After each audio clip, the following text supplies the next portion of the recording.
Hello friends, welcome back to my channel Mangu official Griva Kansara ઉપર તમારું સ્વાગત છે. અને આજનો બ્લોગ છે એકદમ મિની બ્લોગ એટલે કે થોડીક જ વાત કરવી છે. મેં અત્યારે નાહી લીધું છે એટલે તમે સમજતા હશો અત્યારે રાત્રે કેમ આજે રાત્રે મેં બ્લોગ ચાલુ કર્યો છે. આખો દિવસ કંઈ કર્યું નહીં કેમ કે મેં આરામ જ કર્યો. અત્યારે નાહી એનું કારણ એ છે કેમ કે મારે સવારે વહેલા નીકળવાનું છે. 4 વાગ્યા નીકળવાનું છે મારે. અને 3 વાગે મારે નીકળી જવું પડશે ઘરથી, એટલે નાહવાનો ને એવો ટાઈમ ના મળે, એટલે હું અત્યારથી નાહીને રેડી થઈ ગઈ છું. મારે મુંબઈ જવાનું છે એટલે સોરી પગ હલાવીશ તો પાછો. તો મિની બ્લોગ એટલે મેં કીધું કેમ કે થોડીક અમથી વાત કરવી છે મારે. હું આમ તો એવી કોઈ વાતો કરતી નથી મારા બ્લોગમાં કે કોઈ પણ જગ્યાએ. ફ્રેન્ડ સર્કલમાં પણ હું ઓછું જ આવી બધી વાતો કરતી હોઉં, શું કહેવાય, સલાહ સૂચનની. બટ આપણા દેશની હાલત અત્યારે એવી છે તો બધા બોલે છે તો મને પણ થયું કે મારે પણ મારા ફેન્સને, મારા ફ્રેન્ડને, મારી ફેમિલી તમે છો એમની જોડે મારે વાત કરવી જોઈએ.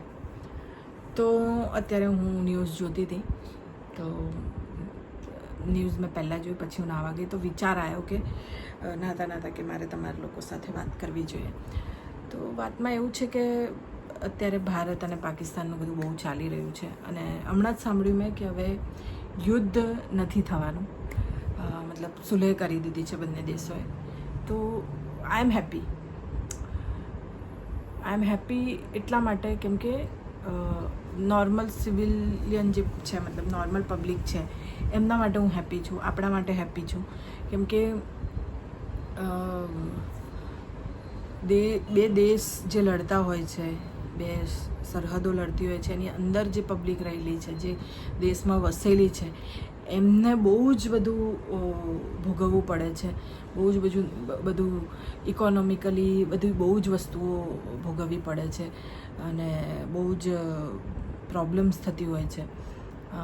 ભગવાન અત્યાર સુધી લોકડાઉન સિવાય આપણે લોકોએ જે મારી ઉંમરના છે, મારીથી નાના છે, મારી સેમ ઉંમરના છે, એ લોકોએ તો લોકડાઉનને એવું જ જોયું છે. પણ જે લોકોએ દેશનો ભાગલા જોયા છે, જે લોકોએ બધી બહુ જ વસ્તુઓ જોઈ છે, દંગા જોયા છે, જે લોકોએ બધી ધમાલો જોઈ છે, એ લોકો માટે કેટલું અઘરું હશે જ્યારે દેશના ભાગલા થયા હશે. હું હમણાં કાલે જ એક પિક્ચર જોતી હતી, પિંજરા એવું કંઈક મૂવી છે ઉર્મિલા માતોડકરનું. એની અંદર જે બતાવ્યું છે કે દેશના ભાગલા થયા તો કેવી રીતે લોકો, કેટલું બધું એ લોકોને તકલીફ પડી કે છોકરીઓ ઉઠાઈ લેતા હતા એકબીજાના દેશની, ને કેટલું બધું પ્રોબ્લેમ, નોર્મલ પબ્લિકને કેટલી બધી તકલીફ થાય. તો આપણે તો ભગવાનનો શુકર માનવો જોઈએ કે આપણે એ બધાથી દૂર છીએ અને એ બધું નથી આપણી નજીક આવતું અને ના આવે, ભગવાન કરે. પણ બહુ જ ખુશી થઈ મને કે આ હવે યુદ્ધની જે પરિસ્થિતિ જે હતી એ હવે નથી થવાની અને બે દેશોએ વાતચીત કરીને સમજોતો કરી લીધો છે અને હવે યુદ્ધ નહીં થાય એવું લાગી રહ્યું છે. દુઃખ છે મને કે જે કાશ્મીરમાં થયું અને જે આપણા લોકો મરી ગયા ત્યાં, આ યુદ્ધ કરીને એ લોકો પાછા નથી આવી જવાના. પણ હા, આપણે બહુ જ લોકોને ગુમાવી દઈશું જો યુદ્ધ થયું તો. પાછું તો કોઈ નથી આવવાનું, પણ જે છે એ લોકોને પણ આપણે ગુમાવી દઈશું. એટલે અત્યારે આપણે જેટલું શાંત અને કામ રહીને વિચારીએ તો બહુ જ સારું. અને આપણા દેશના જેટલા પણ નેતાઓ છે ને જે લોકો છે એ બધા જ આ વિશે વિચારીને આપણા ભલા માટે જ બધું કરી રહ્યા છે. તો અમુક જે પ્રિકોશન ને અમુક જે વસ્તુઓ કરવાની કીધી છે આપણને, ગમે ત્યારે ગમે તે વસ્તુ થઈ શકે છે. અત્યારે તો આ ડિસિઝન આવ્યું છે કે યુદ્ધ નથી થવાનું, પણ કદાચ થયું તો આપણે આપણી રીતે પ્રિપેર રહેવું જોઈએ. એક દિવસનું બ્લેકઆઉટ રાખ્યું હતું તો એમાં પણ બહુ લોકોએ એ વસ્તુ નથી કરી. એમાં આપણું જ નુકસાન છે. આપણે લાઇટોને એવું બધું ચાલુ રાખ્યું અને આ બધું કરીએ તો આપણો જ એરિયાને, આપણા જ દેશને, આપણા જ ગામને, આપણા જ વસ્તીને નુકસાન થાય. તો જ્યારે પણ આવું કોઈ સરકાર તરફથી કોઈ પણ આવી સૂચના મળે તો એનું ધ્યાન રાખવું. એક બેગ એવી એક ઘરમાં તૈયાર રાખવી જેની અંદર બધું જ તમારી જરૂરિયાતની વસ્તુ હોય. જ્યારે તમારે ઘર છોડવાનું કે કંઈ પણ એવી વસ્તુ થાય તો તમે તરત એ બેગ લઈને ભાગી શકો. બહુ બધા લોકો આ વિડીયો બનાવી ચૂક્યા છે અને પ્રિકોશન માટેની કે શું શું કરવું જોઈએ, બેગમાં શું શું હોવું જોઈએ અને એમ બધું. પણ મને એમ થયું કે આપણે આ વાત મારે કરવી જોઈએ તમારી સાથે. દેશની વાત લઈએ કે આપણે પર્સનલ લાઈફની, કે પર્સનલ લાઈફમાં પણ એવું જ છે કે વાત કરીને અગર વસ્તુઓ સોર્ટ આઉટ થઈ જતી હોય તો પ્લીઝ આપણા રિલેશનની વાત કરું, આપણા અંગત ઘરમાં ને ઘરમાં કોઈ સાથે, કોઈ ફ્રેન્ડ સાથે કે ગમે તે, જો વાત કરીને એ વસ્તુ સુલે થઈ જતી હોય તો પ્લીઝ વાત કરો. અને કેમ કે લાઈફ બહુ જ નાની છે, ગમે ત્યારે ગમે ત્યાંથી બોમ્બ પડી જાય. અત્યારે હું અહીંયા બેઠી છું, કાલે કદાચ ના પણ હોઉં, કંઈ પણ થઈ શકે છે.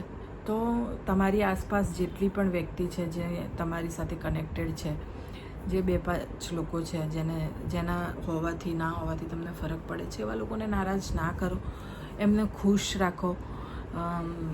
મમ્મી પપ્પાનું ધ્યાન રાખો. હું પહેલાં બહુ જ કેરલેસ હતી મારા પેરેન્ટ્સને લઈને. કેરલેસ તો નહીં, પણ હું મતલબ પપ્પા હતા એટલે એટલું ધ્યાન નથી આપતી. ભાઈ હતો, પપ્પા હતા, એટલે હું મારા કામમાં અને એમાં જ ધ્યાન આપતી હતી. પણ જ્યારથી પપ્પા નથી રહ્યા ત્યારથી સમજ આવી ગઈ કે મા બાપ એટલે શું, અને એ ના હોય તો શું થાય. તો જે પણ મન મોટાવ હોય આપણા લોકોની વચ્ચે, કોઈના પણ વચ્ચે, તો એ દૂર કરી દેવાનું, જલ્દીથી જલ્દી સુલે કરી દેવાની અને બધું સારું કરી દેવાનું. આ જ વાતો કરવી હતી, બીજું તો કંઈ નહીં. બસ સેફ રહો, ફેમિલી સાથે રહો, ખુશ રહો અને હસતા રહો. મારા બ્લોગ જોતા રહો. તમારા સારા સારા મસ્ત મસ્ત કમેન્ટો આવે છે. બધા મને મારા ઘરનું એડ્રેસ પૂછે છે, પણ કઈ રીતે ખબર નહીં, ક્યાંથી ને ક્યાંથી તમને લોકોને મારું એડ્રેસ મળી જાય છે. પણ ગમે છે મને તમને લોકોને મારું એડ્રેસ, નંબર. મારો નંબર તો નહીં, પણ મારા પપ્પાનો નંબર છે બધી જગ્યાએ, તો એ નંબર મળી જાય છે અને એના થ્રુ તમે લોકો મારી સાથે કનેક્ટ રહો છો. મને ગમે છે.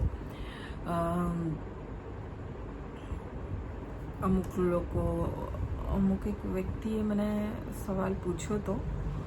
એમણે એવું કીધું હતું કે આનો જવાબ મને બ્લોગમાં આપજો, એવું કંઈ કીધું હતું. હવે હું ભૂલી ગઈ છું એમને શું પૂછ્યું હતું. બહુ સારો સવાલ હતો એમનો અને હું એકદમ જ ભૂલી ગઈ છું. બહુ મસ્ત અને લાંબુ એવું લખ્યું હતું. તો હું બધાના કમેન્ટને બધું પર્સનલી વાંચું છું. મારો બીજો ફોન કંઈ, તો એ બધું જ હું પર્સનલી વાંચું છું. પેલી વાંચું પડ્યું છે, મિનિટ. બધાના કમેન્ટને બધું જ હું પર્સનલી વાંચું છું. મને બહુ જ ગમે છે તમારા લોકોના કમેન્ટ વાંચવાનું. અને તમે કેટલું બધું સારું સારું મારા વિશે લખો છો, કેટલું પ્રાઉડ કરો છો. અને આ જોઈને મને પણ બહુ જ પ્રાઉડ ફીલ થાય છે કે લાઈફમાં કંઈ નહીં તો થોડુંક તો કંઈક કર્યું છે, થોડાક સારા કામ કર્યા છે. મમ્મી પપ્પાના એવા સંસ્કાર છે કે લોકોને ખુશ કરી શકીએ છીએ. અને બસ તમે આવી રીતે જ સપોર્ટ કરતા રહો. મિની બ્લોગ બનાવવાનો આ જ ઉદ્દેશ હતો કે ભાઈ તમે લોકો કેરલેસ ના રહો. ભલે યુદ્ધ નથી થવાનું, પણ છતાં પણ આપણે આપણી રીતે પ્રિપેર રહેવું જોઈએ અને ધ્યાન રાખવું જોઈએ. એ મને યાદ પણ નથી મારા કયા વિડીયોમાં એ કમેન્ટ હતી. એ ભાઈની એક કમેન્ટ હતી, એક સારી એવી જ કમેન્ટ હતી અને એનો મારે જવાબ પણ આપવાનો હતો, પણ મેં કીધું નેક્સ્ટ વિડીયોમાં હું જવાબ આપીશ. હવે પણ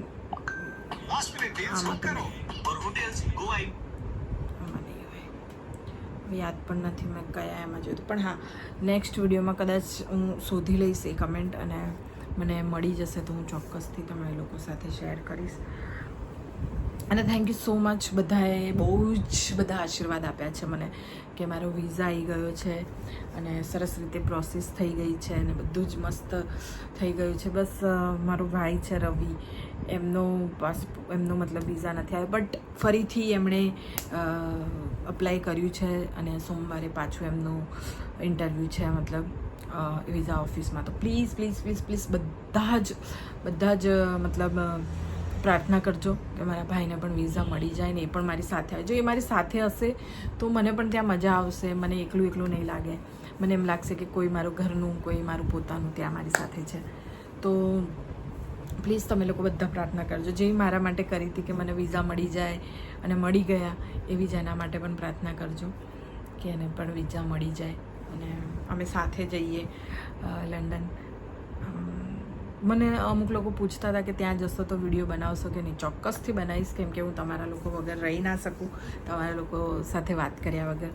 જો આજે આખો દિવસ કંઈ નહોતું બનાવ્યું, નહોતું કર્યું, એટલે પછી આમ એકદમ એક નાનો મિની બ્લોગ જેવું બનાવી દઉં ને તમારા લોકો સાથે વાત કરું. આમ એકલા વાત કરું છતાં પણ એવું લાગે છે કે તમે બધા મારી સામે છો, મારી સામે જોઈ રહ્યા છો, મને સાંભળી રહ્યા છો અને તમારા લોકો સાથે હું વાત કરી રહી છું. તો એટલું ગમી રહ્યું છે મને તમારા લોકો સાથે કનેક્ટ થઈને. અને હવે જીતુભાઈ પણ બ્લોગ બનાવવા માંડ્યા છે, તો પ્લીઝ એમના બ્લોગ પણ જોજો. એમની ચેનલ પણ છે, તો હવે એમના પણ નવા બ્લોગ્સ આવશે. એ એમની પર્સનલ લાઈફમાં કેવા છે, શું છે, એ બધું જ જણાવશે. તો એ પણ ચેક કરજો. અને બસ મેં બેગ ઓલમોસ્ટ બધું પેક કરી દીધું છે. એક જ દિવસ જવાનું છે મારે મુંબઈ મારા કોસ્ચ્યુમ માટે. તો ત્યાં જઈશ એટલે હું તમને લોકોને ત્યાં પણ બતાવીશ, મુંબઈ દર્શન કરાવીશ તમને કે કેવું છે મુંબઈ. હું તો મુંબઈ 6-7 વર્ષ રહી છું, એટલે બહુ બધી વસ્તુઓ ખબર છે અને કેવું છે ચકાચોંધ ત્યાંની. તો જ્યાં જઈશ છે 1-2 જગ્યાએ જવા જેવું, કે કંઈક માર્કેટ જઈશ, કાં તો મંદિર સિદ્ધિવિનાયક. હું જ્યારે પણ મુંબઈ જઉં છું ત્યારે સિદ્ધિવિનાયક તો જઉં જ છું. તો ત્યાં જઈશ તો ત્યાંનું બધું બતાવીશ તમને. તો મુંબઈ દર્શન કરાવીશ તમને. અને બસ મિની બ્લોગ તો મિની જ હોવો જોઈએ, બહુ લાંબો થઈ જશે તો એ મિની નહીં કહેવાય. તો કંઈ નહીં, બધા ખુશ રહો, મસ્ત રહો, તંદુરસ્ત રહો અને સેફ રહો અને બધા સાથે હળીમળીને રહો, ઝઘડા ના કરશો અને શાંતિથી રહો. આપણા દેશમાં જેટલા પણ લોકો રહે છે, હિન્દુ, મુસ્લિમ, ક્રિશ્ચિયન, ઈસાઈ, જે પણ ધર્મના રહે છે, બધા જ આપણા ભાઈ બહેન છે અને બધા સાથે સરસ રીતે પ્રેમથી રહો.